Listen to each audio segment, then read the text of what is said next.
الحمدللہ رب العالمین والصلاة والسلام علی سید المرسلین وعلی آلہ واصحابہ اجمعین اما بعد فاعوذ باللہ من الشیطان الرجیم بسم اللہ الرحمن الرحیم۔ آج ہم بحمد اللہ تعالی 21ویں پارے کا مطالعہ کر رہے ہیں۔ اس کا آغاز یہاں سے ہوتا ہے آیت نمبر 45 سے۔ فرمایا اتل ما اوحی الیک من الکتاب واقم الصلاۃ، کہ اے نبی صلی اللہ علیہ وسلم تلاوت کیجئے جو آپ کی طرف کتاب وحی کی جاتی ہے، واقم الصلاۃ، اور نماز قائم کیجئے۔ ان الصلاۃ تنہی عن الفحشاء والمنکر، بے شک نماز منع کرتی ہے، روکتی ہے فحش سے اور برے کاموں سے۔ وَلَذِكْرُ اللَّهِ اکبر، اور اللہ کا ذکر اس سے بھی زیادہ بڑی چیز ہے۔ وَاللَّهُ يَعْلَمُ مَا تَصْنَعُونَ، اور اللہ جانتا ہے جو کچھ تم لوگ کرتے ہو۔ یعنی رسول اللہ صلی اللہ علیہ وسلم سے اللہ پاک نے یہ فرمایا ہے کہ ایک تو قرآن پاک کی آپ ان کے سامنے تلاوت کیجئے، اور دوسری بات یہ ہے کہ آپ نماز قائم کیجئے، کیونکہ جب اللہ کی کتاب کی تلاوت ہوگی تو مقابلے میں جو رد عمل آئے گا اس سے جو دکھ اور تکلیف یا غم پہنچتا ہے، تو اس کا علاج یہی ہے کہ نماز ادا کی جائے، اللہ کی عبادت کی جائے۔ اور اس کے بعد پھر اللہ سبحانہ و تعالیٰ نے یہ فرمایا کہ وَلَا تُجَادِلُوا أَهْلَ الْكِتَابِ إِلَّا بِالَّتِي أَحْسَنُ، کہ آپ بحث نہ کرو اہل کتاب سے مگر جو اچھا طریقہ ہے، یعنی عمدہ طریقے سے اہل کتاب سے بحث کرو اور مجادلہ کرو، گفتگو کرو۔ إِلَّا الَّذِينَ ظَلَمُوا مِنْهُمْ، مگر وہ لوگ جنہوں نے ان میں سے ظلم کیا۔ اب یہ جو فرمایا کہ جنہوں نے ظلم کیا، تو اس سے مراد یہ ہے کہ ان سے مجادلہ اور ان سے بحث کرنے کی ضرورت ہی نہیں ہے۔ بات وہاں پہ کرنی ہوتی ہے کہ جہاں پہ گنجائش ہو اس بات کی کہ بھئی یہ حق بات کی طرف آ جائیں گے اور بات کو سنیں گے، اور جہاں پر معاملہ ہٹ دھرمی ضد کا ہو اور ظلم کا ہو تو ایسے لوگوں سے مجادلہ سے بھی بچنا چاہیے۔ بعض مفسرین نے یہاں پر یہ کہا کہ اس کا مطلب یہ ہے کہ جو اہل کتاب ہیں ان کے ساتھ تو مجادلہ کر لو، یعنی بحث مباحثہ اگر کرنا ہے تو اچھے طریقے سے کر لو، لیکن جو لوگ ظالم ہیں تو ان کے ساتھ کہا کہ بھئی کسی اور طریقے سے اگر نبٹنا چاہو تو ان کے ساتھ دوسرے طریقے سے بھی نبٹ سکتے ہو۔ تو یہاں پر اس بات کا تو ہمیں اشارہ نہیں ملتا، بلکہ یہاں پر اللہ سبحانہ و تعالیٰ نے پہلے کہا کہ اہل کتاب سے بہترین طریقے سے تم بحث کرو، عمدہ طریقے سے گفتگو کرو، اور پھر اس کے بعد یہ فرمایا کہ مگر ان لوگوں سے، یعنی یہ بھی نہ کرو کہ جو ظالم ہیں، کہ ان کے ساتھ تو عمدہ طریقے سے بات کرنا بھی رائے گاں جائے گی، اس کا کوئی فائدہ نہیں ہوگا، اس لیے کہ وہ تو ہیں ہی ظالم۔ یہ اللہ سبحانہ و تعالیٰ نے یہاں پر بیان کر دیا۔ اور وَقُولُوا آمَنَّا بِالَّذِي أُنزِلَ إِلَيْنَا، اور کہو ہم ایمان لائے اس پہ جو ہماری طرف نازل کیا گیا، وَأُنزِلَ إِلَيْكُمْ، اور تمہاری طرف جو نازل کیا گیا، وَإِلَٰهُنَا وَإِلَٰهُكُمْ وَاحِدٌ، ہمارا اور تمہارا خدا ایک ہے، وَنَحْنُ لَهُ مُسْلِمُونَ، اور ہم اسی کے ہی فرما بردار ہیں۔ اب ہماری طرف جو اترا اور جو ان کی طرف اترا سب برابر ہیں، یعنی تورات ہے، انجیل ہے، قرآن مجید ہے۔ تو کہا کہ بھئی ہم تو ایمان رکھتے ہیں جو تم پر نازل ہوا اس پر بھی، اور جو محمد رسول اللہ صلی اللہ علیہ وسلم پہ نازل ہوا ہم تو اس پر بھی ایمان رکھتے ہیں۔ مسئلہ تمہارا ہے کہ تم ایک پیغمبر کو مانتے ہو اور دوسرے پیغمبر کا تم انکار کر دے۔ اب اس کے آگے اس بات کو بیان کیا کہ رسول اللہ صلی اللہ علیہ وسلم اس سے پہلے، یعنی قرآن کے نازل ہونے سے پہلے، نہ تو رسول اللہ صلی اللہ علیہ وسلم کتاب پڑھتے تھے اور نہ اپنے ہاتھ سے لکھتے تھے۔ وَمَا كُنْتَ تَتْلُو مِنْ قَبْلِهِ مِنْ كِتَابٍ وَلَا تَخُطُّهُ بِيَمِينِكَ إِذًا لَارْتَابَ الْمُبْطِلُونَ، اور اللہ سبحانہ و تعالیٰ نے کہا کہ آپ نہ پڑھ سکتے تھے اور نہ آپ لکھ سکتے تھے۔ اگر آپ پڑھے لکھے ہوتے تو اس کا کیا نتیجہ ہوتا کہ یہ جو باطل پرست لوگ ہیں یہ شک میں پڑھ سکتے تھے کہ بھئی دیکھو چونکہ محمد صلی اللہ علیہ وسلم پڑھے لکھے ہیں اور پڑھ بھی لیتے ہیں اور لکھ بھی لیتے ہیں، تعلیم یافتہ ہیں، تو ممکن ہے کہ انہوں نے اپنی طرف سے یہ سب کچھ بنا لیا۔ تو اللہ سبحانہ و تعالیٰ نے فرمایا کہ نہیں، اس کتاب سے پہلے نہ تو آپ لکھ سکتے تھے اور نہ آپ پڑھ سکتے تھے. یعنی یہ بھی رسول اللہ صلی اللہ علیہ وسلم کا ایک معجزہ ہے جو اللہ نے آپ کو عطا کیا کہ جب کتاب اتری قرآن مجید تو تب آپ نے قرآن پاک لوگوں کو سنایا اور بتایا. اور یہاں پر بات کے نزدیک یہ ہے کہ رسول اللہ صلی اللہ علیہ وسلم نے پھر بعد میں لکھنا سیکھ لیا تھا. ہمیں کچھ مواقع پہ یہ بات ملتی ہے کہ رسول اللہ صلی اللہ علیہ وسلم نے لکھا، کہ جیسے حضرت علی رضی اللہ تعالیٰ عنہ نے کہ جب صلح حدیبیہ ہو رہا تھا تو رسول اللہ صلی اللہ علیہ وسلم نے فرمایا کہ میرا نام یہاں سے تم مٹا دو اور جیسے یہ کہتے ہیں ویسے لکھو. تو حضرت علی رضی اللہ تعالیٰ عنہ نے عرض کی تھی یا رسول اللہ یہ مجھ سے تو نہیں ہوگا کہ میں آپ کا اس میں گرامی مٹاؤں، یعنی محمد رسول اللہ. تو پھر اس موقع پر رسول اللہ صلی اللہ علیہ وسلم نے پھر خود آپ نے کتابت فرمائی تھی. تو ایسے ہمیں بہت سے حوالے مل جاتے ہیں. بہرحال یہ بھی ایک مسئلہ ہے جو ہمارے ہاں اس پر بات کی جاتی ہے. اس کے بعد اللہ سبحانہ و تعالیٰ نے یہ فرمایا کہ اولم یکفیہم انا انزلنا علیک الکتاب، کیا یہ ان کے لیے نشانی کافی نہیں ہے کہ ہم نے آپ پہ کتاب کو نازل کیا، یتلا علیہم جو انہیں پڑھ کر سنائی جاتی ہے، ان فی ذالک لرحمۃ و ذکریٰ لقوم یؤمنون، کہ بے شک اس میں یقیناً رحمت ہے اور ذکر ہے اس قوم کے لیے جو ایمان لاتی، یعنی نصیحت ہے. اب یہ دیکھ لیجئے قرآن پاک نے اس کو نشانی قرار دیا کہ رسول اللہ صلی اللہ علیہ وسلم اس سے پہلے نہ لکھنے والے تھے نہ پڑھنے والے تھے. تو یہ اللہ کی طرف سے ایک معجزہ ہے، اور اس لیے کہ انہوں نے یہ تقاضا کیا کہ لولا انزل علیہ آیات من ربی، آیت نمبر 50 میں، کہ کیوں نہیں نازل کیا جاتا اس پر آیات اس کے رب کی طرف سے. قل انما الآیات عند اللہ، کہہ دیجئے کہ نشانیاں تو سب اللہ کے پاس ہیں. وانما انا نذیر مبین، اور اس میں کوئی شک نہیں کہ میں تو واضح ڈرانے والا ہوں. اب یہاں پر پھر اس کے بعد جو کہا کہ بھئی یہ کیا ان کے لیے کافی نہیں یہ بات کہ ہم نے آپ پہ کتاب کو نازل کیا، یعنی ایک وہ شخصیت کی جو امی ہے، جو نہ لکھ سکتی نہ پڑھ سکتی، اس پر کتاب اتری اور اس نے وہ کتاب پڑھ کر سنائی، تو کیا یہ نشانی کافی نہیں ہے؟ اب اس کے بعد جو رکوع نمبر 6 ہے سورۃ العنکبوت کا، اس میں مسلمانوں کو یہ کہا گیا کہ بھئی جب کفر کا ظلم بڑھ جاتا ہے تو پھر وہ ہجرت کر لیا کریں. تو اللہ سبحانہ و تعالیٰ ان کے لیے مختلف اسباب پیدا فرما دے گا. اس رکوع میں اس بات کو خاص طور پہ بیان کیا گیا. اور جو جلدی مچاتے ہیں کفر والے، اس کا بھی اللہ نے ذکر کر دیا کہ بھئی اس کا وقت مقرر ہے اور وہ اپنے وقت پر ہی قیامت آئے گی.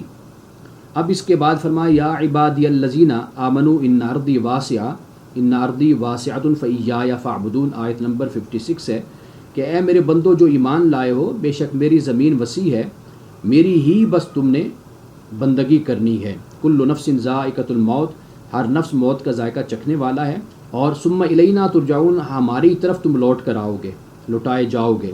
والذین آمنوا وعملوا الصالحات، اور وہ لوگ جو ایمان لائے اور اچھے کام کیے، لنبوئنہم من الجنۃ غرفا تجری من تحت النہر خالدین فیہا، تو پھر ہم انہیں جنت کے جو غرف ہیں، بلند و بالا عمارتیں ہیں، ان میں ہم ان کو رکھیں گے، ان کو جگہ دیں گے، اور جن کے نیچے نہریں بہتی ہیں اور اس میں وہ ہمیشہ رہیں گے.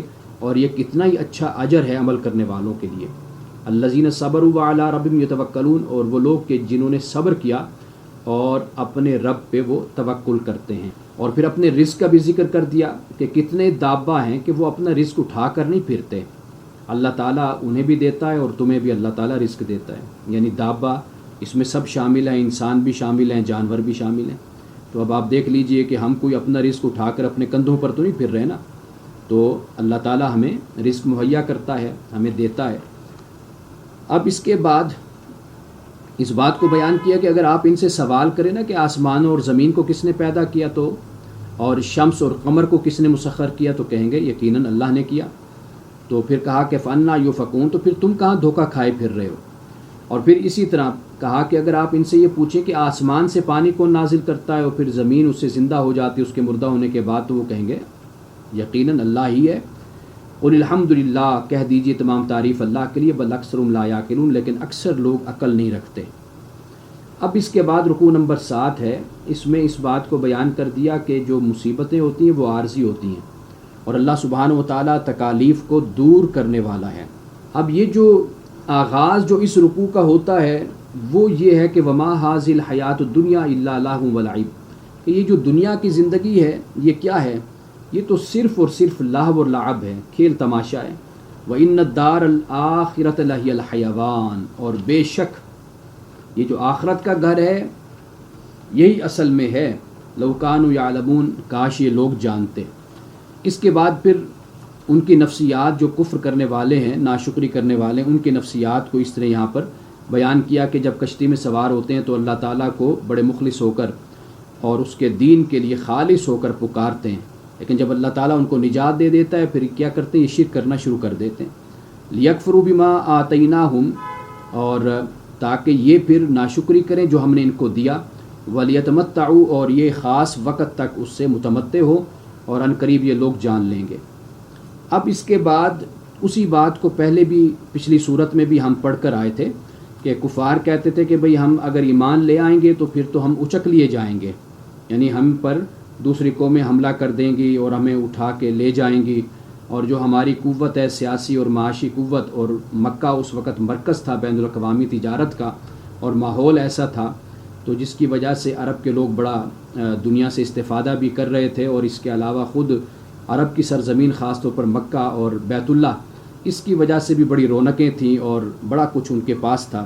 تو یہاں پر اللہ سبحانہ و تعالیٰ نے ایک دوسرے اسلوب سے ایک بات کو بیان کیا اور کہا کہ کیا یہ لوگ نہیں دیکھتے کہ بے شک ہم نے حرم کو امن بنا دیا ہے، اور آس پاس کے لوگ جو ہیں وہ اچک لیے جاتے ہیں، یعنی ان کو تو یہ فکر ہے نا کہ ہم اسلام قبول کر لیں گے تو ہم اچک لیے جائیں گے۔ تو اللہ پاک کہتے ہیں ذرا یہ اپنے آس پاس نظر ڈالیں حرم کے، دیکھیں کہ جو آس پاس کے قبائل ہیں اور بستیاں ہیں اور علاقے ہیں وہاں پر لوگوں کو اٹھا لیا جاتا ہے یا ان کے ساتھ زیادتی اور ان پر حملہ کیا جاتا ہے، لیکن ہم نے تو اس زمین کو، اس سرزمین کو ہم نے تو امن کا گہوارہ بنا دیا ہے، مرکز بنا دیا ہے۔ تو یہاں پر اللہ سبحانہ و تعالیٰ نے اس بات کو بیان کیا کہ بھئی ہم نے تو اس زمین کو امن کا گہوارہ بنایا، اور نعمت کے طور پر تمہیں یہ چاہیے کہ تم اللہ سبحانہ و تعالیٰ کہ دین کا ساتھ دو کہ اس نے تمہیں اتنی بڑی نعمت سے اللہ نے تمہیں نوازا ہے۔ اب اس کے بعد فرمایا کہ کون ظالم ہے اس سے کہ جو اللہ پر تہمت لگاتا ہے اس سے بڑھ کر، یا حق کو جھٹلاتا ہے جب اس کے پاس حق آ گیا، تو فرمایا کہ یہ وہ کافر لوگ ہیں کہ ان کا ٹھکانہ جہنم ہے۔ اور آخر میں سورۃ العنکبوت کی جو آیت ہے، آیت نمبر 69، اس میں یہ فرمایا کہ والذین جاہدوا فینا لنہدینہم سبلنا، اور وہ لوگ کہ جو ہماری راہ میں مجاہدہ کرتے ہیں تو ہم انہیں اپنے راستے دکھاتے ہیں، دکھائیں گے۔ وَإِنَّ اللَّهَ لَمَعَ الْمُحْسِنِينَ، اور بے شک اللہ تعالیٰ یقیناً احسان کرنے والوں کے ساتھ۔ اب یہاں پر مجاہدہ کا ذکر، چونکہ شروع میں بھی سورۃ العنکبوت کے مجاہدہ کا ذکر اللہ پاک نے کیا تھا کہ وَمَنْ جَاهَدَ فَإِنَّمَا يُجَاهِدُ لِنَفْسِهِ، اور جو مجاہدہ کرتا ہے وہ اپنی خاطر مجاہدہ کرتا ہے، اس کا فائدہ اسی کو پہنچتا ہے۔ اللہ کی ذات تو تمام عالم سے اور اقوام عالم سے بالکل غنی ہے، مستغنی ہے، بے نیاز ہے، تو اسے تمہارے اس مجاہدے کی ضرورت نہیں ہے، اس کا فائدہ اگر ہے تو تمہارے خود اپنے لیے ہے۔ اب اس کے بعد سورۃ الروم کا آغاز ہوتا ہے، یہ بھی مکی صورت ہے، اور یہ نبوت کے 6 یا 7ویں سال یہ واقعہ ہوا تھا۔ یعنی وہ کیا واقعہ ہے؟ فرمایا کہ غلبت الروم، الفاظ شروع میں مقطعات ہیں، الف لام میم، غلبت الروم، رومی مغلوب ہو گئے ہیں، یعنی قریب کی سرزمین میں، فی ادنی الارض، قریب کی زمین، چونکہ یہ قریب تھی تو اس لیے اس کو کہا گیا، غالباً یہ شام اور فلسطین، تو کہا کہ یہ مغلوب ہو گئی۔ وہم من بعد غلبہم سیغلبون، اور اپنی اس مغلوبیت کے بعد چند سال کے اندر اندر یہ پھر غالب ہو جائیں گے، فی بضع سنین، یعنی یہ عرصہ تقریباً کوئی 9 سال کا بن جاتا ہے۔ تو یہ جو واقعہ ہوا یہ نبوت کے 6 یا 7ویں سال یہ واقعہ ہوتا ہے، اور پھر اس واقعے کے تقریباً 9 سال بعد ہرقل نے، جو رومیوں کا بادشاہ تھا، اس نے پھر رومیوں کو منظم کیا اور ایرانیوں پر پھر حملہ کیا، اور پھر اس میں کامیاب ہوا۔ رومیوں کے اندر خود انتشار اور خلفشاری پیدا ہو گئی تھی، تو جس کی وجہ سے وہ اندر سے کمزور ہو گئے، تو اس کے بعد پھر جب ایرانیوں نے اس پر حملہ کیا ان پر، تو وہ کامیاب ہوئے۔ تو یہ بات یاد رکھیے کہ ہمیشہ اندر سے جب انسان کمزور ہوتا ہے تو پھر بیماریاں اس پر اٹیک کرتی ہیں اور کامیاب ہو جاتی ہیں انسان کو بیمار کرنے میں۔ اسی طرح ایک قوم ہوتی ہے کہ اگر قوم اندر سے انتشار کا شکار ہو جائے، سیاسی حوالے سے اور معاشی حوالے سے کمزور ہو جائے، تو پھر دشمنوں کا حملہ کامیاب ہوتا ہے۔ تو یہاں پر اللہ سبحانہ و تعالیٰ نے اس بات کو بیان کیا۔ اس کی اہمیت اس لیے ہے کہ یہ جو رومی تھے یہ اگرچہ مکمل طور پر مسیحیت کے پیروکار تو نہیں تھے، لیکن اسلام کے قریب تو تھے نا، حضرت مسیح علیہ السلام کے اپنے آپ کو یہ پیروکار کہتے تھے، تو اس لیے مسلمانوں کی ہمدردیاں یا ان کی طرف ایک رجحان تھا مسلمانوں کا۔ اور ایرانی جو ان سے تھے وہ مجوسی تھے، گویا کہ ایک لحاظ سے وہ مشرک تھے۔ اب وہ جو کفار تھے وہاں کے مکہ کے، وہ مسلمانوں کو تانا بھی دیتے اور اپنے مذہب کے لیے اس کو دلیل بھی بنایا کرتے تھے کہ دیکھو ہم بھی مشرک ہیں یا بتوں کی پوجا کرتے ہیں، وہ آگ کی پوجا کرتے ہیں، دیکھیں ان کو کامیابی حاصل ہو گئی، اور تمہارے جو ہم مذہب ہیں ایک لحاظ سے کہ حضرت مسیح علیہ السلام کے پیروکار ہیں، دیکھو ان کو شکست ہو گئی۔ تو اللہ سبحانہ و تعالیٰ نے یہاں پر اسی بات کو بیان کیا، اور کفار تو اس طرح بیان کرتے تھے کہ مسلمان جو ہیں وہ ان کے جو ہم خیال ہیں یا ہم مذہب ہیں یا حضرت مسیح علیہ السلام کو ماننے والے ہیں وہ کمزور ہو گئے۔ اللہ سبحانہ و تعالیٰ نے اسی کے اندر مسلمانوں کے لیے بشارت بھی رکھ دی اور یہ بتا دیا کہ 9 سال کے اندر اندر پھر دوبارہ وہ پلٹیں گے۔ تو ایک لحاظ سے یہ 9 سال کا جو عرصہ ہے، اس کے بعد مسلمانوں کو بھی اللہ سبحانہ و تعالیٰ نے پھر عروج اور مسلمانوں کو پھر ترقی عطا فرمائی تھی۔ اب اللہ نے اس سے آگے جا کر اس بات کو بیان فرمایا، ایک تو نصرت کی بات کی، فتح کی بات کی، کامیابی کی بات کی کہ یہ اللہ کی طرف سے اللہ تعالیٰ جسے چاہتا ہے کامیابی عطا کرتا ہے۔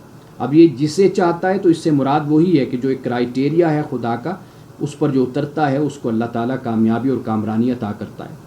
آگے فرمایا وَلَمْ يَتَفَكَّرُوا فِي أَنفُسِهِمْ، کیا یہ لوگ اپنے اندر، کیا یہ لوگ تفکر نہیں کرتے؟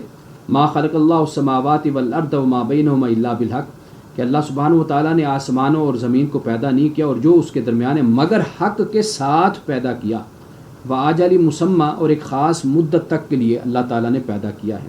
وَإِنَّ كَثِيرًا مِّنَ النَّاسِ بِلِقَاءِ رَبِّهِمْ لَكَافِرُونَ، اور بے شک بہت سے لوگ اپنے رب سے ملاقات کے منکر ہیں، انکار کرنے والے ہیں۔ اب اس کے بعد کفار مکہ کو یہ بھی بتا دیا کہ اولم یسیروا فی الارض، کہ تم زمین میں یہ لوگ سیر ذرا کریں، دیکھیں، فینظروا کیف کان عاقبۃ الذین من قبلہم، کہ ان سے پہلوں کا کیا انجام ہوا تھا اس کو دیکھیں ذرا۔ کانوا اشد منہم قوۃ، وہ لوگ تو ان سے قوت میں بھی زیادہ تھے، واثاروا الارض، اور انہوں نے زمین کو بھی خوب زرخیز بھی کیا اور ادھیڑا زمین کو۔ اثار کا مطلب یہ ہوتا ہے جیسے ہل چلانا اور زمین سے رزق کو حاصل کرنا، تو ہم بھی زمین کو ادھیڑ رہے ہیں، یعنی کہ پیٹرول ہے اور کیا کچھ زمین کے جو معدنیات ہیں وہ ہم نکال کر استعمال کر رہے ہیں، تو یہ گویا کہ ایک لحاظ سے زمین کو ادھیڑنے کی بات ہو جاتی ہے۔ وَعَمَرُوهَا أَكْثَرَ مِمَّا عَمَرُوهَا، اور پھر انہوں نے زمین کو آباد بھی کیا، اور جو یہ لوگ ہیں ان سے تو کہیں زیادہ آباد کیا زمین کو، لیکن یعنی یہاں پر متوجہ یہ ان کو کیا جا رہا ہے اس بات کی طرف کہ بھئی آپ یہ دیکھو کہ تم سے پہلے بھی بڑی قوت والے لوگ تھے، زمین سے انہوں نے بڑا استفادہ کیا اور بڑی آبادیاں انہوں نے آباد کی تھی، بڑے بڑے شہر انہوں نے بنائے تھے، بڑے بڑے محلات بنائے تھے، لیکن وہ اب کہاں پر ہیں؟ ذرا زمین میں سیر کر کے دیکھو، پھرو ذرا۔ وجاءتہم رسل بالبینات، اور ان کے پاس بھی ان کے رسول نشانیاں لے کر آئے تھے۔ فما کان اللہ لیظلمہم ولکن کانوا انفسہم یظلمون، لیکن اللہ سبحانہ و تعالیٰ کی یہ شان نہیں ہے کہ وہ ان پہ ظلم کرے، لیکن وہ خود اپنے اوپر ظلم کرنے والے لوگ تھے۔ یہ اللہ سبحانہ و تعالیٰ نے یہاں پر اس بات کو بیان کر دیا اور یہ بھی بتا دیا کہ یہ جو اللہ کی نشانیوں کو جھٹلانے والے، استہزاء کرنے والے جو لوگ ہیں، ان کا انجام بہت برا ہوگا۔ اب اس کے بعد اللہ سبحانہ و تعالیٰ نے آیت نمبر رکوع نمبر جو 2 ہے، اس میں اللہ نے مومن و کافر ان کا مقابلہ کر کے بات کو بیان کیا ہے، اور آغاز یہاں سے ہوتا ہے کہ اللہ یبدأ الخلق ثم یعیدہ ثم الیہ ترجعون، اللہ سبحانہ و تعالیٰ خلق کی ابتدا کرتا ہے اور پھر وہی اس کو لٹاتا ہے یا لٹائے گا، اعادہ کرے گا، ثم الیہ ترجعون، پھر اسی کی طرف تم لٹائے جاؤ گے۔ اور جو قیامت کا دن ہے، یبلس المجرمون، اس دن یہ جو مجرم ہیں یہ مایوسی کا شکار ہو جائیں گے، اور پھر ان کے جو شریک ہیں کوئی بھی ان کی سفارش بھی نہیں کرے گا، اور وہ اپنے شریکوں کے خود ہی منکر ہو جائیں گے پھر۔ اور قیامت کے دن یہ صورتحال ہوگی کہ انسان الگ الگ گروہ میں بٹ جائیں گے، اور پھر فرمایا کہ جو ایمان والے اور اچھے کام کرنے والے ہیں وہ باغ میں خوش ہوں گے وہ۔ وَأَمَّا الَّذِينَ كَفَرُوا وَكَذَّبُوا بِآيَاتِنَا، اور جن لوگوں نے کفر کیا، ہماری آیات کو جھٹلایا اور آخرت کی ملاقات کا بھی انکار کیا تو فاولئک فی العذاب محضرون، اور یہ وہ لوگ ہیں جو عذاب میں حاضر کیے جائیں گے۔ اب آخری 2 آیتیں ہیں، اس میں اللہ سبحانہ وتعالیٰ نے نماز کے اوقات کو بیان کر دیا کہ فسبحان اللہ حین تمسون وحین تصبحون وَلَهُ الْحَمْدُ فِي السَّمَاوَاتِ وَالْأَرْضِ وَعَشِيًّا وَحِينَ تُظْهِرُونَ، کہ تسبیح کرو اللہ کی جب تم شام کرتے ہو اور جب تم صبح کرتے ہو، آسمانوں اور زمین میں اسی کے لیے حمد ہے، اور تسبیح کرو اس کی تیسرے پہر میں بھی کرو، اور جب کہ تم پر ظہر کا وقت آ جاتا ہے اس وقت بھی کرو۔ تو قرآن پاک میں سورۃ ہود میں اللہ تعالیٰ نے آیت نمبر 114 میں بھی اس کو بیان کیا ہے، اسی طرح سورۃ بنی اسرائیل کی آیت نمبر 78 میں بھی بیان کیا، اور اسی طرح طٰہٰ کی آیت نمبر 130 میں بھی بیان کیا۔ تو گویا کہ اللہ تعالیٰ نے قرآن میں 5 وقت نماز کو بیان کر دیا، اور اس کی جو باقی جو تفصیل ہے وہ ہمیں رسول اللہ صلی اللہ علیہ وسلم کی سنت سے اور مسلمانوں کے عمل سے ہمیں مل جاتی ہے۔ اب اس کے بعد جو رکوع نمبر 3 ہے، اس میں اللہ سبحانہ وتعالیٰ نے اپنی نشانیوں کا ذکر کیا ہے۔ نشانیاں کیا ہیں؟ پہلے فرمایا کہ تمہیں مٹی سے پیدا کیا، اور پھر تمہیں ہم نے پھیلا بھی دیا، یہ بھی اللہ کی نشانیوں میں سے ایک نشانی ہے۔ اور یہ بھی اللہ کی نشانیوں میں سے نشانی ہے کہ اللہ نے ازواج کی تخلیق کی، اور تمہارے درمیان پھر باہمی مودت اور محبت کو، رحمت کو اللہ نے پیدا کر دیا، یہ بھی اللہ کی نشانیوں میں سے ایک نشانی ہے۔ اور پھر یہ فرمایا کہ بھئی تم یہ نشانیاں اس کے لیے جو تفکر کرتے ہیں، جو سوچنے والے لوگ ہوتے ہیں ان کے لیے نشانیاں ہیں، جو نہیں سوچتے عقل بند کر کے بیٹھ جاتے ہیں تو ان کے لیے نہیں ہیں۔ اور اسی طرح نشانیوں میں سے نشانی فرمایا کہ یہ جو آسمانوں اور زمین کی تخلیق ہے، اور تمہاری زبانوں کا اور تمہارے جو رنگوں کا اختلاف ہے۔ اب دنیا میں دیکھ لیجئے کہ کتنی ہزاروں زبانیں جو ان سی ہیں، لاکھوں زبانیں بولی جاتی ہیں، اور اسی طرح آپ یہ دیکھ لیجئے کہ کتنی رنگ کے لوگ ہیں دنیا میں۔ اللہ پاک نے فرمایا کہ یہ اختلاف السنہ اور اختلاف الوان، زبانوں اور رنگوں کا اختلاف، یہ بھی اللہ کی نشانیوں میں سے ایک نشانی ہے۔ اس کے بعد فرمایا کہ رات نیند کے لیے ہے اور دن تلاش رزق کے لیے، فرمایا کہ یہ بھی اللہ کی نشانیوں میں سے نشانی ہے۔ اسی طرح بجلی کا چمکنا کہ خوف کے ساتھ بھی اور طمع کے ساتھ، تو اور پھر فرمایا کہ آسمان سے پانی کا برسنا اور پھر پانی سے زمین کو مردہ ہونے کے بعد زندہ کر دینا، یہ بھی اللہ کی نشانیوں میں سے نشانی ہے۔ لیکن یہ نشانیاں، اس میں نشانیاں ان کے لیے جو عقل استعمال کرتے ہیں، عقل سے کام لیتے ہیں۔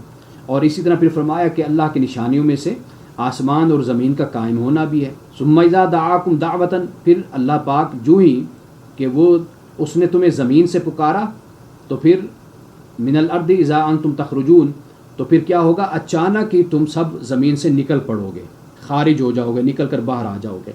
یعنی آسمان اور زمین اس وقت قائم ہیں اللہ کے حکم کے ساتھ، یہ بھی اللہ کی نشانیوں میں سے نشانی ہے۔ اور پھر زمین سے جب اللہ چاہے گا تمہیں بلائے گا، پکارے گا، تو تم سب کے سب زمین سے نکل کر باہر آ جاؤ گے۔ اب اس کے بعد اللہ نے اس بات کو بھی بیان کر دیا کہ جو کچھ بھی آسمان اور زمین میں وہ اللہ کا ہے، اور اسی کے اللہ کی فرما برداری میں ہر کوئی لگا ہوا ہے۔ اے انسان تو بھی اللہ کی فرما برداری میں لگ جا۔ اور اس کے بعد یہ فرمایا کہ اللہ کی ذات وہی ہے کہ جو خلق کی ابتدا کرتی ہے وہ ذات، اور پھر وہ اس کو لٹائے گی، وہ اہون علیہ، اور وہ اس پر آسان ہے، اہون ہے اس پر۔ وَلَهُ الْمَثُلُ الْأَعْلَىٰ فِي السَّمَاوَاتِ وَالْأَرْضِ، اور اسی کے لیے اعلیٰ صفات ہیں آسمانوں اور زمین میں، اور وہ غالب حکمت والا ہے۔ اب اس کے بعد یہ بتایا کہ اسلام جو ہے اللہ کا دین، یہ دین فطرت ہے، اور آغاز ایک مثال سے یہاں پر ہوتا ہے، یعنی رکوع نمبر 4 کا۔ وہ مثال یہ ہے کہ اللہ پاک فرماتا ہے کہ تمہارا غلام ہے، تو کیا تم اپنے غلام کو اپنے برابر سمجھتے ہو؟ یعنی کہ تمہارے پاس مال اور دولت ہے، اور تمہارا غلام ہے، جنگ میں تمہاری غلامی میں آ گیا، تمہارے قبضے میں آ گیا، تو کیا تم اسے اپنے برابر خیال کرتے ہو؟ تو یہاں پر اس بات کی طرف اشارہ کر دیا کہ بھئی یہ جو میرے بندے ہیں، میری مخلوق ہے جسے میں نے پیدا کیا، اس کو تم میرے برابر کیوں کھڑا کرتے ہو، اور اسے میرے معاملات میں یا میرے اختیارات میں ان کو شریک تم کیوں ٹھہراتے ہو؟ تو یہاں پر اس بات کو بیان کیا، گویا کہ انسانی نفسیات ہے، اسی نفسیات کے مطابق ہی یہاں پر بات سمجھائی گئی ہے۔ اور آگے جا کر اس بات کو بیان کیا کہ یہ جو شرک ہے، یہ تو جہالت اور ہوائے نفس کا نام ہے صرف۔ اور اب اس کے بعد کہ اسلام جو دین فطرت ہے، اس میں اللہ سبحانہ و تعالیٰ نے اسی بات کو بیان کیا۔ آیت نمبر 30 ہے، فرمایا فَأَقِمْ وَجْهَكَ لِلدِّينِ حَنِيفًا، کہ اے نبی صلی اللہ علیہ وسلم اور نبی صلی اللہ علیہ وسلم کے جو پیروکار ہیں وہ یکسو ہو کر اپنا رخ اس دین کی سمت میں لگا دیں، جما دیں۔ فطرت اللہ التی فطر الناس علیہ، اور قائم ہو جاؤ اس فطرت پر جس پر اللہ تعالیٰ نے انسانوں کو پیدا کیا ہے. لا تبدیل لخلق اللہ، اللہ کی جو تخلیق ہے اس میں کوئی بھی تبدیلی نہیں ہے. ذالک الدین القیم، یہی بالکل راست صحیح اور درست دین یہی ہے، مضبوط. ولکن اکثر الناس لا یعلمون، لیکن اکثر لوگ نہیں جانتے. منیبین الیہ، اسی پر ہی تم قائم ہو جاؤ. واتقوہ واقیموا الصلاۃ ولا تکونوا من المشرکین، اللہ کی طرف رجوع کرتے ہوئے اور اس سے ڈرتے ہوئے نماز قائم کرو اور مشرکین میں سے تم نے نہیں ہونا. من الذین فرقوا دینہم وکانوا شیعا، اور جنہوں نے اپنا اپنا دین الگ بنا لیا ہے اور گروہوں میں وہ بٹ گئے ہیں. کل حزب بما لدیہم فرحون، اور ہر گروہ کے پاس جو کچھ ہے وہ اسی میں مگن ہے، جو اس کے خیالات و نظریات ہیں بس وہ اسی کا پیروکار بنا ہوا ہے. اور یہاں پر پھر اس بات کو بیان کیا کہ جب انسان کو کوئی تکلیف پہنچتی ہے تو پھر تو اپنے اللہ کو پکارتا ہے، بڑا رجوع کرتے ہوئے پکارتا ہے، اور جب اس کو کوئی رحمت مل جاتی ہے تو پھر ان میں سے ایک فریق وہ ہے جو اپنے رب کا انکار کرنے لگ جاتا ہے. یہ انسان کی ایک فطرت ہے. اور یہ بھی بتا دیا کہ اگر انسان کا عقیدہ درست ہوتا ہے اور اپنے عقیدے کے ساتھ مستحکم ہوتا ہے، جیسے ایمان والوں کی پہلے بات کی اور رسول اللہ کی بات کی، تو وہ پھر اللہ کے ساتھ جڑ جاتے ہیں. دکھ ہو، تکلیف ہو، خوشی ہو، غمی ہو، تو وہ اللہ کے ساتھ قائم رہتے ہیں. لیکن جو مشرک ہوتے ہیں ان کا یہ معاملہ ہوتا ہے کہ کبھی ادھر کبھی ادھر، کوئی تکلیف پہنچ گئی تو نافرمان بن گئے، ناشکرے بن گئے، اور جب کوئی ان کو خوشی پہنچی، کوئی بات اچھی ہو گئی تو پھر وہ بڑے خوش ہو گئے، پھر اللہ تعالیٰ کی عبادت کی طرف آ گئے، پھر وہ بڑے ہی اپنی طرف سے ایک رجحان ان میں پیدا ہو جاتا ہے. اب اس کے بعد اللہ سبحانہ و تعالیٰ نے ایمان والوں کو اور ہم سب کو اس بات کی تلقین کی ہے کہ جو ذی القربى حقہ، جو قریبی رشتہ دار ہیں ان کو حق دو. والمسکین ہیں، وابن السبیل ہیں، مسافر ہیں، مسکین ہیں، ان کا خیال کرو. ذالک خیر للذین یریدون وجہ اللہ، یہ بہتر ہے ان لوگوں کے لیے جو اللہ کی رضا کے جویا ہوتے ہیں، طلبگار ہوتے ہیں. وَأُولَٰئِکَ هُمُ الْمُفْلِحُونَ، اور یہی لوگ فلاح پانے والے ہیں. اور سود سے پھر منع کر دیا اور یہ فرمایا کہ فلا یربو عند اللہ، سود اللہ کے نزدیک نہیں بڑھتا. آپ سود کہہ لیجئے، ربا کہہ لیجئے. وما آتیتم من زکات، اور جو زکوٰۃ تم دیتے ہو یہ اللہ کے پاس اس میں اضافہ ہوتا چلا جاتا ہے. اور پھر یہ فرمایا کہ اللہ وہی ہے جس نے تمہیں پیدا کیا، پھر وہ تمہیں رزق بھی دیتا ہے، پھر وہ تمہیں مارے گا، پھر وہ تمہیں زندہ کرے گا. اس کے بعد رکوع نمبر 5 ہے. اور زمین میں فساد اگر برپا ہوتا ہے تو فرمایا کہ لوگوں تمہارے اپنے ہاتھوں کا کیا دھرا ہوتا ہے، جو تم کرتے ہو اس کے مطابق تمہارے نتائج اعمال کے تمہارے سامنے آتے ہیں. یعنی اس سے یہ بات بھی سمجھ آ جاتی ہے کہ بجائے اس کے کہ یہ کہا جائے کہ یہ کسی کی کنسپائریسی ہے، سازش ہے فلاں کی یا فلاں ملک کی، فلاں قوم کی، بلکہ ہمیں اس بات کی تلقین مسلمانوں کو کی گئی کہ ہم اپنے اعمال کی طرف توجہ کریں. بما کسبت ایدی الناس، کہ یہ جو زمین میں بر و بحر میں یعنی خشکی اور سمندروں میں جو یہ فساد برپا ہوتا ہے، فرمایا کہ یہ لوگوں کے ہاتھوں کا کیا دھرا ہوتا ہے. تو اس لیے قرآن پاک اس بات کی طرف بڑا متوجہ کرتا ہے. سازشوں کا تو ذکر ہی نہیں ہے قرآن پاک میں، کوئی کنسپائریسی کا ذکر قرآن پاک میں نہیں ہے. قرآن پاک میں نے جیسے سورۃ بنی اسرائیل کے آغاز میں بتایا تھا کہ اللہ سبحانہ و تعالیٰ نے ظالموں کو ایک ظالم کے ذریعے سے سزا دلوائی، لیکن جب ظالم کے ذریعے سے سزا دلوائی ان ظالموں کو اللہ نے اپنے بندے کہا کہ ہمارے بندے کہ جو قوت والے تھے، طاقت والے تھے. تو یعنی کہ یہ تعلیم ہمیں ملتی ہے کہ جو اللہ سے ہم نے عہد کیا ہم اپنے عہد کو پورا کریں. جب ہم اللہ سے عہد کو پورا کریں گے تو اوفو بعہد اللہ اوفی بعہدکم، اللہ پاک فرماتا ہے تم اللہ سے عہد کو پورا کرو، اللہ تم سے اپنے عہد کو پورا کرے گا. تو یہ اصل بات ہے. اگر یہ نظریہ، یہ عقیدہ اور یہ انسان کی سوچ بن جائے تو پھر انسان کے اندر سے اور قوم کے اندر سے کمزوریاں ختم ہو جاتی ہیں، اور انسان کی سوچ 24 گھنٹے اسی پر لگی رہتی ہے کہ میں اپنے آپ کو ایک بہتر انسان بناؤں تاکہ میں دنیا میں ایک بہتر انسان نظر آ سکوں. اور میری قوم اگر اس بات پر توجہ کرے گی تو وہ بھی دنیا کی اقوام عالم میں وہ بھی اپنا مقام اور مرتبہ حاصل کر سکتی ہے. قرآن پاک کو اگر پڑھا جائے تو قرآن یہ سوچ انسان کے اندر پیدا کرتا ہے. لیکن جب ہم قرآن سے ہٹتے ہیں پھر ہمارے اندر یہ سیاسی محرومیاں اور قومی محرومیاں ہمارے اندر ہمارے اپنے لیڈر ہی پیدا کرتے ہیں کہ پھر اس کے بعد کیا ہوتا ہے، پھر شکوہ شکایت، اور پھر جسے اقبال نے کہا شکوہ سنج از محجوری قرآن شدی، کہ جب سے تو نے قرآن سے اپنے تعلق کو چھوڑا ہے تب سے تو شکوے میں پڑ گیا ہے۔ تو در حقیقت یہ وہ بات ہے جو آج کے مسلمان کو، خاص طور پر پاکستانیوں کو سمجھنے کی ضرورت ہے۔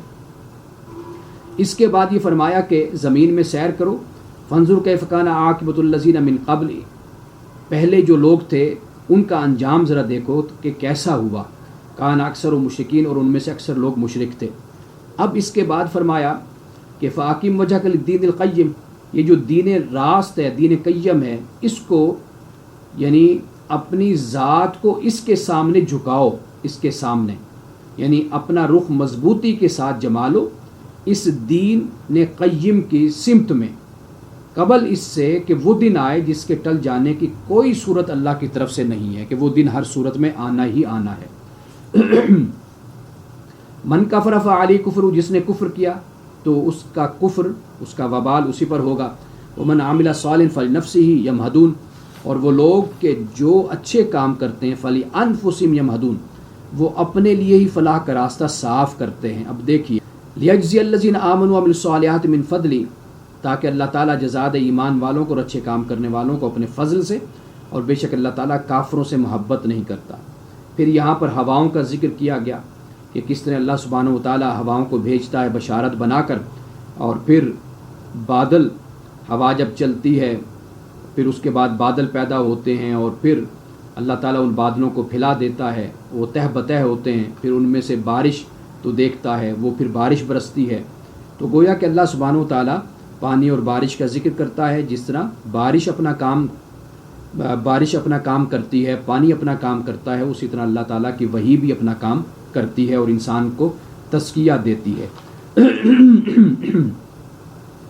اب یہ ساری باتیں بیان کرنے کے بعد اسی رکوع کے آخر میں، رکوع نمبر 5 کے آخر میں اللہ پاک نے فرمایا کہ جو مردہ ہیں ان کو آپ نہیں سنا سکتے، اور جو بہرے ہیں ان کو بھی اپنی پکار آپ نہیں سنا سکتے۔ اور اذا ولوا مدبرین، جب یہ لوگ پیٹھ پھیر کے چلے جا رہے ہیں، وما انت بہاد العمی عن ضلالتہم، اور آپ اندھوں کو ان کی گمراہی سے نکال کر راہ راست پر نہیں لا سکتے، یعنی ان کو نہیں دکھا سکتے۔ ان تسمع الا من یؤمن بآیاتنا فمسلمون، آپ تو صرف ان کو سنا سکتے ہیں جو ہماری آیات پر ایمان لاتے ہیں اور وہ مسلمان ہیں، سر تسلیم خم جو کرتے ہیں۔ یہاں پر مسلم سے مراد فرما بردار، یعنی جن میں کوئی رجحان، کوئی توجہ، کوئی احساس جن کے اندر موجود ہوتا ہے، تو در حقیقت وہی ایمان کی طرف آتے ہیں۔ جیسے قرآن پاک نے ہدی للمتقین سورۃ البقرہ کے آغاز میں ہم نے پڑھا تھا کہ قرآن ہدایت ہے متقین کے لیے، قرآن نے یہ بھی کہا کہ ہدایت ہے لوگوں کے لیے، لیکن یہ بتا دیا کہ ان لوگوں کے لیے ہدایت ہے کہ جو چاہتے ہیں ہدایت کو لینا، جو ایک معیار ہے اس معیار پر اپنے آپ کو لاتے ہیں، طلبگار بنتے ہیں، پیاسے بنتے ہیں، خواہش رکھتے ہیں، انہیں کے لیے پھر ہدایت ہوتی ہے۔ اس کے بعد جو آخری رکوع ہے، رکوع نمبر 6، اب دیکھیے کہ اس کا آغاز کیسے ہوتا ہے۔ اللہ الذی خلقکم من ضعف، اللہ ہی ہے کہ جس نے ضعف کی حالت سے تمہاری پیدائش کی، انسان کمزور ہوتا ہے، ثم جعل من بعد ضعف قوة، پھر ضعف کے بعد اس نے تمہیں قوت بھی بخش دی، ثم جعل من بعد قوة ضعفا وشیبا، پھر اس قوت کے بعد تمہیں ضعیف اور بوڑھا بھی کر دیا۔ یخلق ما یشاء، اور وہ جو چاہتا ہے پیدا کرتا ہے، وهو العلیم القدیر، اور وہ سب کچھ جاننے والا اور قدیر بھی ہے، ہر چیز پر قدرت رکھنے والا ہے۔ انسان پہلے ضعیف ہوتا ہے، پھر اللہ تعالیٰ اس کو طاقت اور قوت عطا کر دیتا ہے، پھر اس کے بعد پھر انسان کمزور ہو جاتا ہے، بوڑھا ہو جاتا ہے۔ یہ سارے مرحلے قرآن پاک یہاں پر بیان کرتا ہے۔ اور اس کے بعد پھر قیامت کا ذکر ہے۔ قیامت میں اب دو ہی طبقے ہیں، دنیا میں بھی ماننے والے، نہ ماننے والے۔ ماننے والوں کا ذکر کیا، وقال الذین اوتوا العلم والایمان، کہ وہ لوگ جو علم والے ہیں اور ایمان والے ہیں، لقد لبثتم فی کتاب اللہ الی یوم البعث، تو وہ کہیں گے کہ تم رہے اللہ کی کتاب میں یوم البعث، بعث تک۔ فہذا یوم البعث، یہ ہے یوم البعث، آج کا دن، یہ جو قیامت کا دن ہے۔ ولکنکم کنتم لا تعلمون، لیکن تم لوگ اس وقت مانتے نہیں تھے، جانتے نہیں تھے۔ اب یہاں پر جو علم والے ہیں، اہل علم ہیں، اہل ایمان ہیں، در حقیقت سوال یہ وہ ہوگا کہ ما لبثوا غیر الساعہ کذالک کانوا یؤفکون، یعنی قیامت کے دن مجرم قسمیں کھائیں گے، یعنی کھا کر کیا کہیں گے کہ ہم ایک گھڑی بھر سے زیادہ نہیں ٹھہرے، یعنی یہ جتنا عرصہ ہمارا گزرا ہے یہ ایک گھڑی سے زیادہ کا عرصہ نہیں۔ لیکن قرآن پاک نے بیان کیا کہ نہیں، یہ تمہارے موت سے لے کر اب تک بہت زمانے صدیاں بیت گئیں جو تم اس حال میں رہے۔ اب یہ دیکھیے کہ فرعون کے بارے میں کہا کہ صبح و شام اس کو دکھایا جاتا ہے جہنم، یعنی اس کو عذاب دیا جاتا ہے۔ تو یہ بات یاد رکھیے کہ فرق ہے انکار کرنے والوں میں۔ ایک وہ لوگ ہیں کہ جو پیغمبر کی زندگی میں تھے، حق ان پر بالکل نمایاں اور واضح کر دیا گیا تھا، پھر وہ انکاری ہوئے اور دشمن بنے، ان کے لیے تو موت کے بعد ہی ان کا حساب و کتاب، ان کی جہنم ایک لحاظ سے شروع ہو جاتی ہے۔ لیکن یہ وہ لوگ منکر ہیں کہ جو پیغمبر کی زندگی میں تو نہیں، لیکن بعد میں جو انکار کرنے والے ہیں ان کا معاملہ ایسے ہی ہوگا کہ وقت گزر جائے گا موت کے بعد کا، اور وہ اللہ کی بارگاہ میں پھر ان کی حاضری ہوگی، پھر معاملہ وہاں پر سارا حساب و کتاب ان کا ہوگا۔ اب اس کے بعد آیت نمبر 58 ہے کہ وَلَقَدْ ضَرَبْنَا لِلنَّاسِ فِي هَٰذَا الْقُرْآنِ مِن كُلِّ مَثَلٍ۔ اللہ پاک نے فرمایا کہ ہم نے اس قرآن میں لوگوں کو طرح طرح سے سمجھایا ہے مثالوں کے ذریعے سے کہ بھئی سمجھ جاؤ۔ وَلَئِن جِئْتُم بِآیَةٍ، تم خواہ کوئی نشانی لے آؤ، لَيَقُولَنَّ الَّذِينَ كَفَرُوا إِنْ أَنْتُمْ إِلَّا مُبْطِلُونَ، کہ وہ لوگ کہ جنہوں نے کفر کیا وہ تو کہیں گے بھئی یہ تو باطل ہے۔ یعنی جو نشانی بھی لے آؤ، قرآن پاک کہتا ہے کہ بھئی ہم نے طرح طرح سے ان لوگوں کو سمجھا لیا، بتا دیا، لیکن یہ لوگ اپنی اسی ضد پر اڑے ہوئے ہیں۔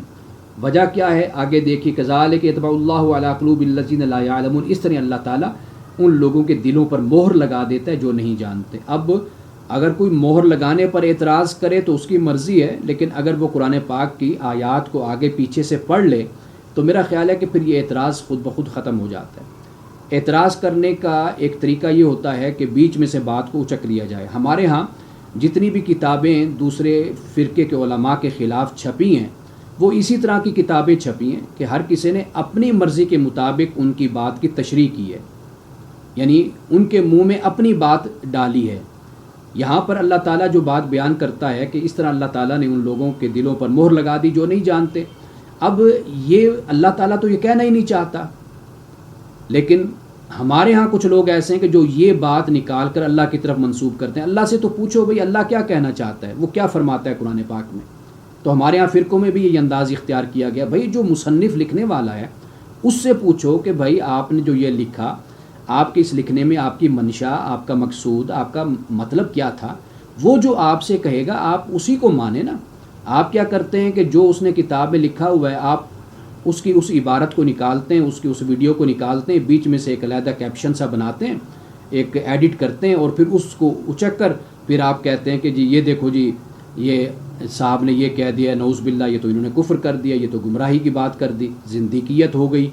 تو اس طرح کی باتیں ہم اپنے لیڈروں کے بارے میں بھی یہی حرکتیں کرتے رہتے ہیں، سیاسی لیڈروں کے بارے میں۔ ایک سیاسی لیڈر ہے، وہ ختم نبوت کو مانتے ہیں، سب کچھ ہے، بحمد اللہ تعالیٰ وہ مسلمان ہیں، لیکن ایک ایسی ویڈیو ایڈٹ کر کے نعوذ باللہ مارکیٹ میں پھیلا دی گئی کہ اگر وہ آپ سنیں تو ایسا لگتا ہے کہ جیسے وہ نعوذ باللہ ختم نبوت کا انکار کرتے ہیں۔ وہ کہتے ہیں کہ یہ تو ختم نبوت ہے ہی نہیں۔ تو یہ اتنا بڑا ظلم یہ کون کرتا ہے؟ یہ ہم خود مسلمان ہیں، یہ سب کچھ کرنے والے ہیں۔ اسی طرح مذہبی ایک رہنما ہیں، یعنی ایک مفکر ہیں، اسکالر ہیں، ان کی ویڈیو ایک کسی نے مجھے بھیجی، میں نے سنی، تو وہ کہیں گے دیکھیں جی یہ کتنے گمراہ اور کافر شخص ہے، یہ کس طرح بات کر رہا ہے۔ میں نے کہا یار آپ اس کی نا جو اصل ویڈیو ہے وہ نکال کر دیکھیں ان کے ادارے سے منگوا کر۔ جب ادارے سے منگوا کر دیکھی گئی تو وہ بالکل ہی وہ مفہوم ہی نہیں تھا بات کا جو مفہوم اس ایڈٹ شدہ ویڈیو میں تھا۔ تو اللہ سبحانہ و تعالیٰ کی بات کو اگر آپ نے سننا ہے، سمجھنا ہے، تو پھر خدا سے پوچھئے نا کہ خدا کیا کہتا ہے۔ ہم ایک بات بیچ میں سے نکال لیتے ہیں اور پھر یہ اعتراض کر دیتے ہیں کہ جی دیکھیں جی اللہ پاک کہتا ہے کہ جی اللہ نے جب خود ہی مہر لگا دی دلوں پر، سماعت پر، بصارت پر، تو پھر اس میں انسان کا بھلا کیا قصور ہوا؟ بھائی اللہ تو ہر بات کو واضح کر رہا ہے، اور مکمل اس پیراگراف کو اور مکمل اس مقام کو پڑھو، سمجھو، پھر آپ کو پتہ چلے گا کہ اللہ تعالیٰ یہ کس پس منظر میں اور کس پیرائے میں اللہ سبحانہ و تعالیٰ یہ فرما رہا ہے۔ اب آخر میں فرمایا کہ صبر کر، بے شک اللہ کا وعدہ حق ہے، وَلَا يَسْتَخِفَّنَّكَ الَّذِينَ لَا يُوقِنُونَ، اور ہرگز ہلکا نہ پائیں تمہیں وہ لوگ جو یقین نہیں لاتے۔ اب اس کے بعد سورۃ لقمان ہے۔ سورۃ لقمان میں اللہ سبحانہ و تعالیٰ نے یہ فرمایا، یہ مکی صورت ہے اور اس کا آغاز ہوتا ہے کہ الف لام میم تلک آیات الکتاب الحکیم، کہ یہ کتاب حکیم کی آیات ہیں، ہدایت اور رحمت ہے محسنین کے لیے۔ محسنین کے لیے ہدایت اور رحمت ہے۔ اب محسنین کون ہیں، مومنین کون ہیں؟ فرمایا جو نماز قائم کرتے ہیں، زکوٰۃ ادا کرتے ہیں اور آخرت پر یقین رکھتے ہیں، یہ وہ لوگ ہیں جو اپنے رب کی طرف سے ہدایت پر ہیں اور یہی لوگ فلاح پانے والے ہیں۔ اب اس سے آگے جو آیت ہے، آیت نمبر 6، اب اس میں اللہ سبحانہ وتعالیٰ نے فرمایا کہ بعض لوگ وہ ہیں کہ جو لہو الحدیث خریدتے ہیں تاکہ لوگوں کو اللہ کی راہ سے بغیر علم کے گمراہ کریں۔ اب لہو الحدیث سے مراد ہوتی ہے ہر وہ بات جو اصل مقصد سے توجہ ہٹا دے، یہ ہے لہو الحدیث۔ جو اصل مقصد ہوتا ہے اس سے توجہ ہٹا دے وہ لہو الحدیث ہے۔ اب کوئی شخص اگر ممبر پر بیٹھ کر بھی یہ کام کر رہا ہے تو وہ بھی لہو الحدیث کا کام کر رہا ہے۔ اگر کوئی قرآن آگے رکھ کر بھی اگر یہی کام کر رہا ہے کہ اصل مقصد سے توجہ ہٹاتا ہے قرآن آگے رکھ کر، تو وہ بھی لہو الحدیث یعنی لوگوں کو گمراہ کر رہا ہے۔ اور اگر کوئی شخص حدیث کی کتاب آگے رکھ کر اصل مقصد سے توجہ ہٹاتا ہے تو وہ بھی لہو الحدیث کا ہی مرتکب ہو رہا ہے۔ تو مطلب کہنے کا یہ ہے کہ لوگوں کو گمراہ کرنا یہ مقصد ہو، اور پھر اللہ کا کلام ہو، رسول اللہ کا کلام ہو، یا کوئی بھی بات ہو یا کچھ بھی ہو جس کے ذریعے سے لوگوں کو گمراہ کیا جائے، بھٹکانے کی کوشش کی جائے، تو در حقیقت تب جا کر وہ چیز لہو الحدیث بن جاتی ہے۔ اگر اس میں یہ چیز موجود نہ ہو تو وہ کبھی بھی لہو الحدیث نہیں ہوگی۔ قرآن پاک نے لہو الحدیث کا لفظ یہاں پر استعمال کیا ہے۔ ہمارے ہاں جو گانا وغیرہ اور ایسے جو کام ہیں ان کے لیے بھی لہو الحدیث یعنی موسیقی کی جب حرمت کو بیان کیا جاتا ہے، غنا کو، تو پھر یہ آیت کوٹ کی جاتی ہے۔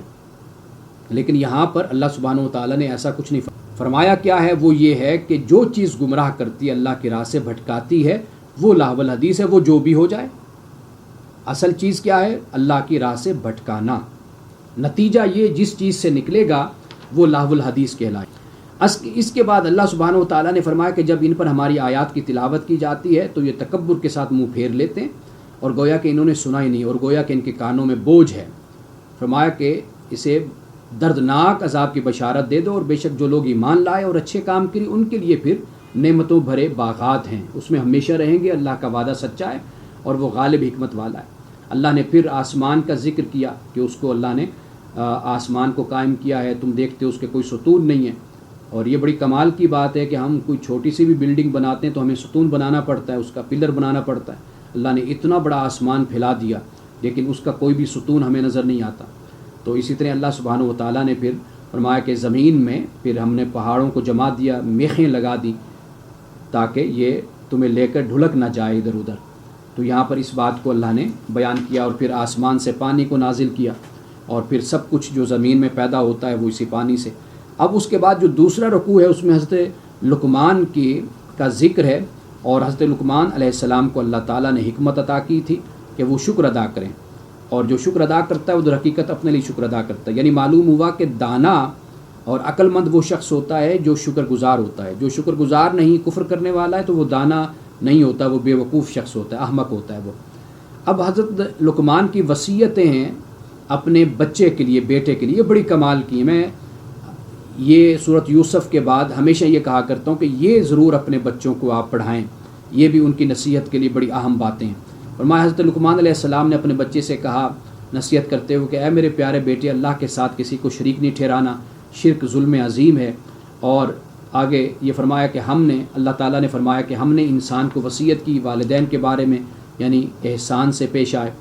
اس کی ماں ضعف پر کمزوری اٹھا کر اسے پیٹ میں رکھا ماں نے، اور 2 سال اس کا جو دودھ چھوٹنے میں لگ گئے، اور فرمایا کہ پھر اپنے والدین کے لیے بھی ہم نے انسان کو یہی کہا کہ اپنے والدین کا شکر ادا کرے، اب میرا بھی شکر ادا کرے، کیونکہ میری طرف ہی پلٹ کر تم لوگوں کو آنا ہے۔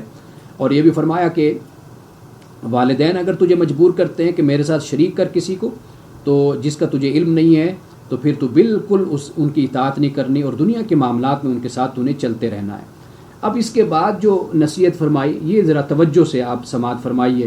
فرمایا یا بنیا، اے میرے پیارے بیٹے، انہا ان تک مثقال حبۃ من خردل فتکن فی صخرۃ او فی السماوات او فی الارض یات بہ اللہ ان اللہ لطیف خبیر۔ فرمایا اے میرے پیارے بیٹے، کوئی چیز رائی کے دانہ کے برابر بھی ہو اور کسی چٹان میں یا آسمانوں میں یا زمین میں کہیں چھپی ہوئی ہو، اللہ اسے نکال کر لے آئے گا۔ اللہ تعالیٰ لطیف ہے، خبیر ہے۔ یعنی کوئی نیکی، کوئی اچھا عمل، کوئی برا عمل، کوئی چیز بھی چھوٹی سی چھوٹی بھی ہوگی، رائے کے دانے کے برابر. رائی کا دانہ بڑی مشکل سے نظر آتا ہے، اگر جس کی نظر کمزور اور نزدیک کی وہ تو دیکھ بھی نہیں پائے گا، اس کو اینک لگانے کی ضرورت ہوگی، اتنا چھوٹا ہوتا ہے. تو فرمایا کہ اس کو بھی اللہ سبحانہ وتعالیٰ قیامت کے دن نکال کے لے آئے گا. فرمایا میرے بیٹے نماز قائم کر، نیکی کا حکم دے، برائی سے روک، اور جو تجھے تکلیف پہنچے تو اس پر صبر کر. ان ذالک من عزم الامور، اور یہ بڑی عزم کی امور، عزم پکے امور میں سے ہے یہ کام، یعنی صبر کرنا بڑے معاملات میں سے ہے. ولا تصعر خدک للناس ولا تمشی فی الارض مرحا، لوگوں سے منہ پھیر کر بات نہ کر، نہ زمین میں اکڑ کر چل. اللہ کسی خود پسند اور فخر جتانے والے شخص کو پسند نہیں کرتا. اپنی چال میں اعتدال پیدا کر، اپنی آواز کو ذرا پست رکھ، اس لیے کہ بری آوازوں میں سے سب سے زیادہ جو بری آواز ہے وہ گدھے کی آواز ہے. اب اس کے بعد رکوع نمبر 3 ہے. اس میں اللہ سبحانہ وتعالیٰ نے نعمتوں کا ذکر کیا اور یہ کہا کہ بھئی جو کچھ بھی آسمانوں اور زمین میں ہے، کیا یہ تم لوگ دیکھتے نہیں ہو کہ اللہ نے تمہارے لیے مسخر کر دیا ہے، اور اللہ نے اپنی نعمت کو ظاہراً اور باطناً دونوں طرح تم پر پورا کر دیا ہے. وَمِنَ النَّاسِ، اور بعض لوگ ایسے ہیں کہ مَن یُجادِلُ فِی اللَّہِ بغیر علم، بغیر علم کے اللہ کے بارے میں جھگڑا کرتے ہیں. وَلَا هُدًى وَلَا کتاب منیر، کہ ان کے پاس نہ تو کوئی ہدایت ہے اور نہ کوئی روشنی دکھانے والی کوئی کتاب ہے. اب اس کے بعد اللہ سبحانہ وتعالیٰ نے پھر اسی بات کو بیان کیا کہ جب پیروی کی طرف بلایا جاتا ہے تو یہ کہتے ہیں کہ جی ہم تو اپنے بڑوں کی ہی پیروی کریں گے، جو ہمارے بڑوں کا طریقہ تھا اسی پر ہی ہم چلیں گے. اور پھر وعدہ اس شخص کے لیے، اور یہ بتا دیا کہ جو اپنے آپ کو اللہ کے سامنے جھکا دیتا ہے، اللہ کے حوالے کر دیتا ہے، وہ در حقیقت محسن ہے. اور یہ وہ ہے کہ جس نے بڑی مضبوط شے کو پکڑ لیا ہے، تھام لیا، یعنی اللہ کی کتاب کو. وَإِلَى اللَّهِ عَاقِبَةُ الْأُمُورِ، اور سارے معاملات کا آخری فیصلہ وہ اللہ تعالیٰ کے ہی ہاتھ میں. اور نبی صلی اللہ علیہ وسلم سے فرمایا کہ یہ جو کفر کرنے والے ہیں، ان کا کفر آپ کو غمگین نہ کر دے، اس لیے کہ ہماری طرف ان کا پلٹنا ہے اور ہم ان کو پھر خبردار کریں گے جو یہ کرتے ہیں. تو اللہ سبحانہ وتعالیٰ نے فرمایا کہ جو دلوں میں پوشیدہ ہے ان سے اللہ واقف ہے، اور ان کی جو زندگی ہے یہاں پر متاع سے، سامان سے یہ فائدہ اٹھا رہے ہیں، یہ قلیل ہے، اور پھر ان کو ہم سخت عذاب کی طرف ان کو ہم لے کر جائیں گے. اور ایک بات جو سورۃ الکہف میں بھی اللہ سبحانہ وتعالیٰ نے فرما دی تھی آیت نمبر 109 میں، یہاں پر پھر اس کو مختلف انداز میں بیان کیا. فرمایا وَلَوْ أَنَّ مَا فِي الْأَرْضِ مِنْ شَجَرَةٍ أَقْلَامٌ وَالْبَحْرُ يَمُدُّ مِنْ بَعْدِهِ سَبْعَةُ أَبْحُرٍ مَا نَفِدَتْ كَلِمَاتُ اللَّهِ. فرمایا کہ زمین میں جتنے بھی درخت ہیں اگر وہ سب کے سب قلم بن جائیں، اور سمندر دوات بن جائے، یعنی مزید 7 سمندر مزید وہ بھی دوات بن جائیں، سیاہی بن جائیں، تب بھی اللہ تعالیٰ کی جو باتیں ہیں، کلمات اللہ ہیں، وہ لکھنے سے ختم نہیں ہوں گی. اب کلمات اللہ سے مراد خدا کی تخلیق ہے، صفات ہے. اس کائنات کو آپ دیکھ لیجئے، رنگ رنگ کی چیزیں ہیں، مخلوقات ہیں، یہ سب کی سب اسی میں شامل ہیں. اب اس کے بعد اللہ سبحانہ وتعالیٰ نے اس بات کو بیان کیا. اللہ اکبر. فرمایا ما خلقکم ولا بعثکم الا کنفس واحدہ، کہ تمہارا پیدا کرنا اور تمہارا اٹھانا اللہ کے لیے ایسے ہی کہ جیسے ایک نفس کو پیدا کرنا ہے. یعنی اربوں کھربوں انسان بھی ہیں، ان کو اللہ نے پیدا کیا، اور اللہ تعالیٰ پھر ان کو قیامت کے دن اٹھائے گا. لیکن اللہ فرماتا ہے تم سب کو اٹھانا میرے لیے ایسے ہے کہ جیسے میں نے کسی ایک شخص کو، کسی ایک انسان کو پیدا کیا، ایک انسان کی جیسے میں نے تخلیق کر دی ہے. اب اس کے بعد اللہ سبحانہ وتعالیٰ اپنی نعمتیں انسان کو بتاتا ہے اور اس کو یاد کرواتا ہے. لیکن انسان کا معاملہ کیا ہے؟ انسان کا معاملہ یہ ہے کہ جب انسان پر کوئی تکلیف آتی ہے، اور جب مثال کے طور پر سمندر میں وہ سفر کر رہا ہے، اور جب اس پر ایک موج سائے کتنے چھا جاتی ہے، تو وہ فوراً اللہ کو پکارتا ہے اپنے دین کو بالکل اس کے لیے خالص کر کے، اور پھر اللہ تعالیٰ اس کو پھر بچو کر حفاظت کے ساتھ پھر خشکی پہ لے آتا ہے. پھر وہ اقتصاد برتنا شروع کر دیتا ہے.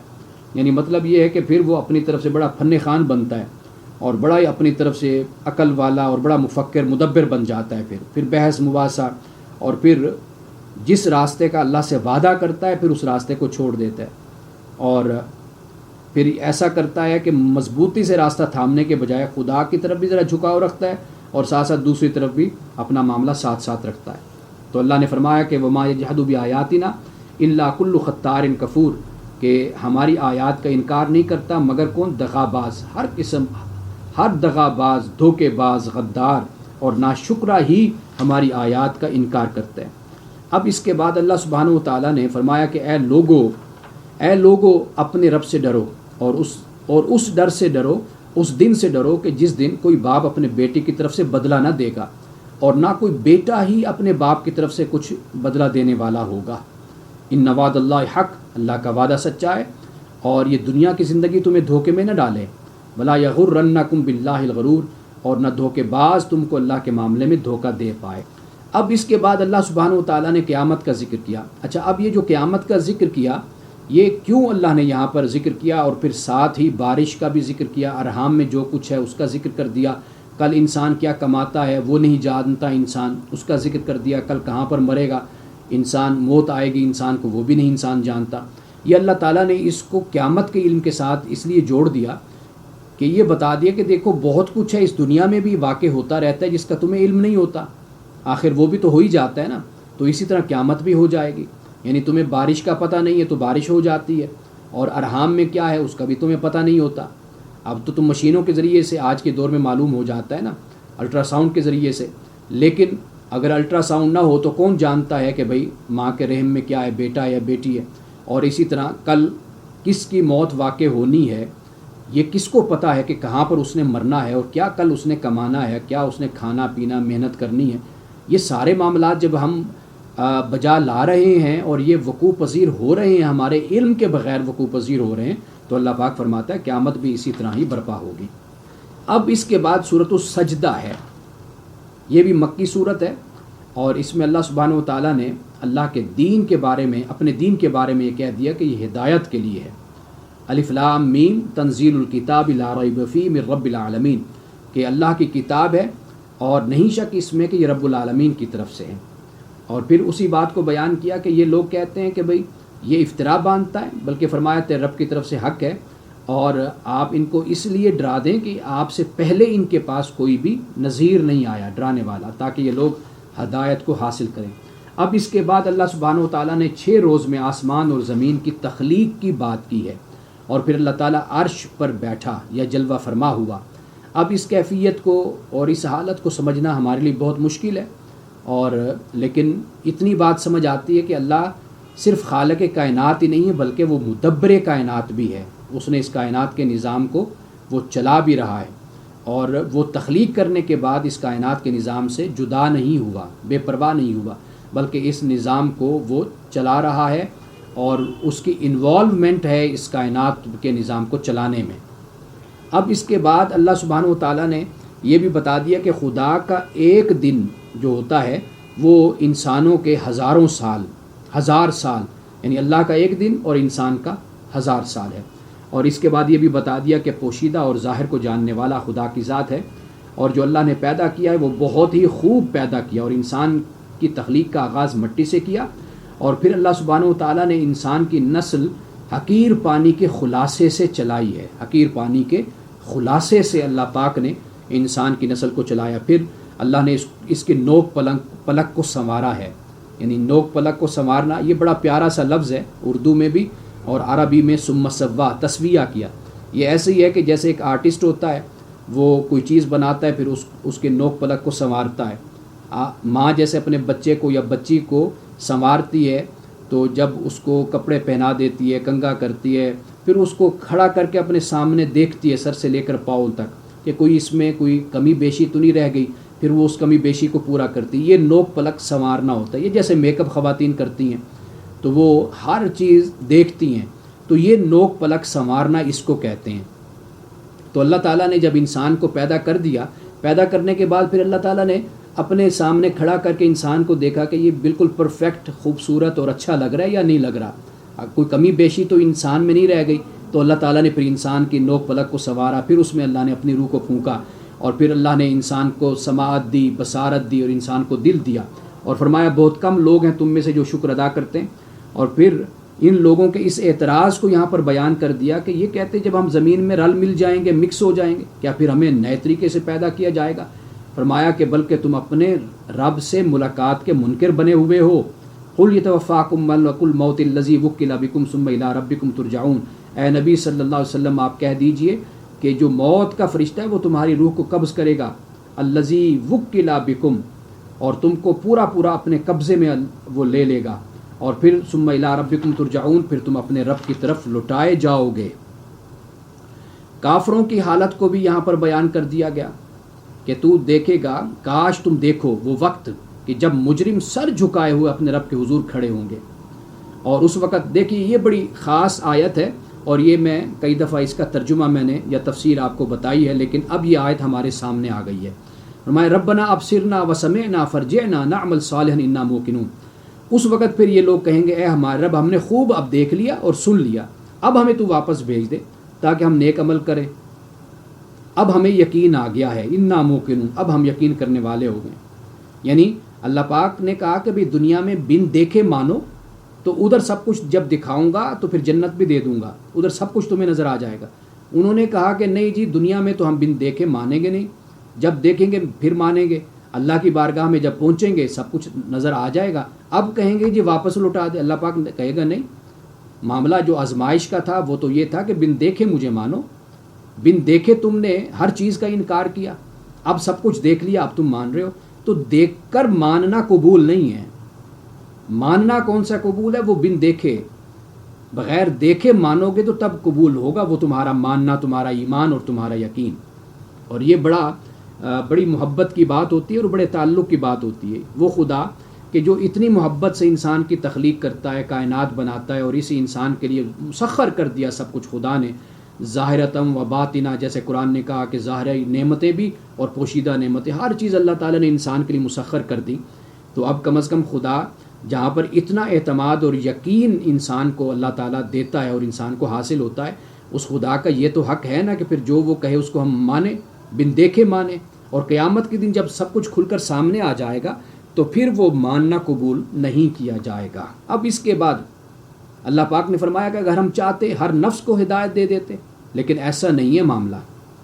ہدایت دے دیتے تو پھر تو ضرورت ہی نہیں تھی پھر انسان کی آزمائش اور اختیار اور آزادی کی، تو دوسرے جانوروں کی طرح، چوپایوں کی طرح، دابہ کی طرح انسان کو پھر جنت میں بھیج دیا جاتا، معاملہ ختم ہو جاتا۔